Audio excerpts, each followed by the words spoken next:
Hello everyone. इस video में हम लोग बात करेंगे सल्फोनेमाइड के बारे में। सल्फोनेमाइड हमारे फार्माकोलॉजी का टॉपिक है, जिसके अंदर हम लोग इसकी definition, indication, classification, contraindication और एडवर्स इफेक्ट, इन सारे टॉपिक्स को वन बाय वन क्लियर करेंगे। स्टार्ट करते हैं इसकी डेफिनेशन से। Sulphonamides, sometimes called sulpha drugs, are medicines that inhibit or prevent the growth of bacteria in the body. So sulphonamide जो होती है, जिसको हम लोग सल्फा ड्रग भी बोलते हैं, ये कुछ ऐसी मेडिसिन्स या मेडिकेशंस होती है जो कि बैक्टीरिया की ग्रोथ को इनहिबिट करती है और प्रिवेंट करती है हमारी ह्यूमन बॉडी में। सो बैक्टीरिया को इनहिबिट करने वाली जो ड्रग्स होती है उनको हम लोग बोलते हैं सल्फोनेमाइड। अब नेक्स्ट बात करेंगे इसके इंडिकेशंस और यूजेस के बारे में। सो सल्फोनेमाइड जो ड्रग होती है वो किन किन केसेस के अंदर यूज़ की जाती है, उसका जो यूज़ है वो क्या है, उसकी हम लोग बात करेंगे।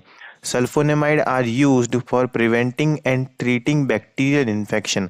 जो भी बैक्टीरियल इन्फेक्शन होते हैं कोई भी, उनको ट्रीट करने के लिए सल्फोनेमाइड ड्रग का यूज़ किया जाता है। डायबिटीज़ मेलाइटस के केस में किया जाता है, एडिमा के केस में किया जाता है, हाइपरटेंशन यानी कि हाई ब्लड प्रेशर के केस में भी सल्फोनेमाइड का यूज़ किया जाता है। इसके अलावा गोट डिजीज़ होती है, आई इन्फेक्शंस होते हैं कुछ, intestinal infections and urinary tract infection, इन सारे केसेस के अंदर, इन सारी डिजीज़ और कंडीशंस के अंदर सल्फोनेमाइड ड्रग का यूज़ किया जाता है। नेक्स्ट हम लोग बात करेंगे क्लासिफिकेशन ऑफ ड्रग की, यानी सल्फोनेमाइड ड्रग का क्लासिफिकेशन हम लोग यहाँ पर देखेंगे। सबसे पहले है short acting sulfonamides. Short acting sulfonamides क्या होती है? Act by inhibiting the growth of bacteria by interfering with their ability to make folic acid. यानी कि ये जो शॉर्ट एक्टिंग सल्फोनेमाइड्स होती है ना, ये बैक्टीरिया की ग्रोथ को इनहिबिट करती है। कैसे इनहिबिट करती है? जो फॉलिक एसिड के फॉर्मेशन का जो प्रोसेस होता है उसके साथ इंटरफेयर करती है। अब फॉलिक एसिड क्या होता है और बैक्टीरिया की ग्रोथ में फॉलिक एसिड कैसे हेल्प करता है, ये हम लोग समझते हैं। Folic acid also known as folate. Folic acid जो होता है उसको हम लोग फोलेट भी बोलते हैं। इज अ विटामिन, ये एक विटामिन है that play a key role in bacterial DNA synthesis.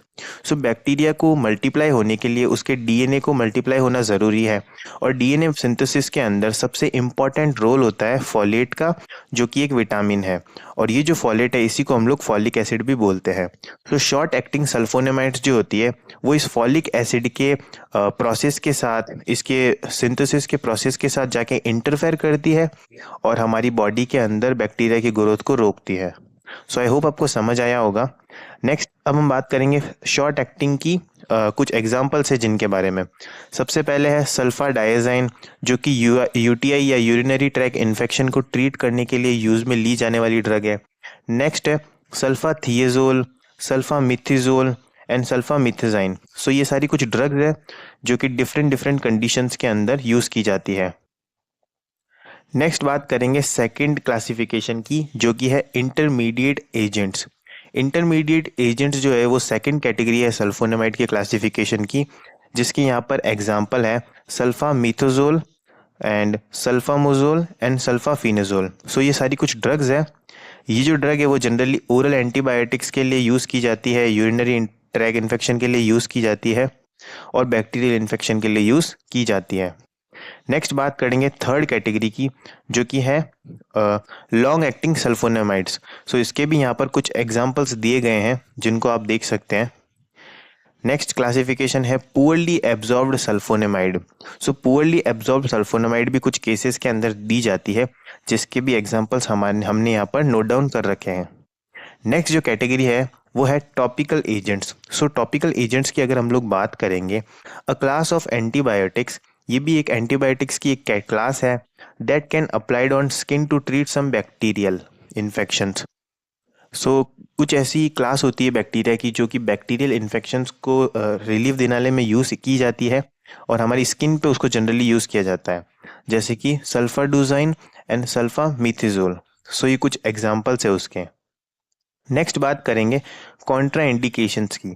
सो हमने बात करी सल्फोनेमाइड ड्रग्स की, उसकी क्लासिफिकेशन की, और किन किन केसेस में सल्फोनेमाइड ड्रग्स को यूज़ किया जाता है उसकी भी हमने यहाँ पर बात करी। अब हम लोग बात करेंगे कॉन्ट्रा इंडिकेशंस की, यानी कि किन किन केसेस के अंदर ये जो ड्रग है सल्फोनेमाइड उसको पेशेंट को नहीं दिया जा सकता। प्रेगनेंसी के केस में ये जो ड्रग है वो साइड इफ़ेक्ट प्रोवाइड कर सकती है।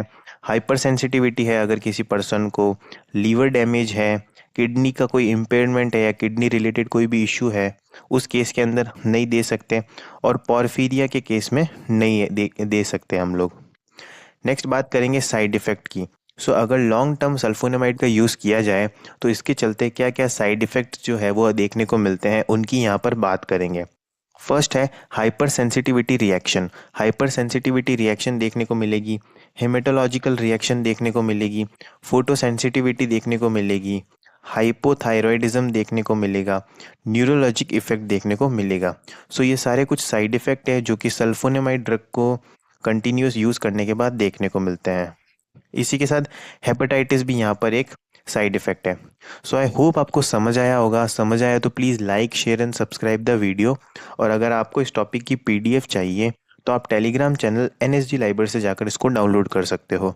टेलीग्राम चैनल को ज्वाइन करने के स्टेप्स यहाँ पर एज वेल डिस्क्रिप्शन दोनों जगह पर लिखे हुए हैं। Thank you.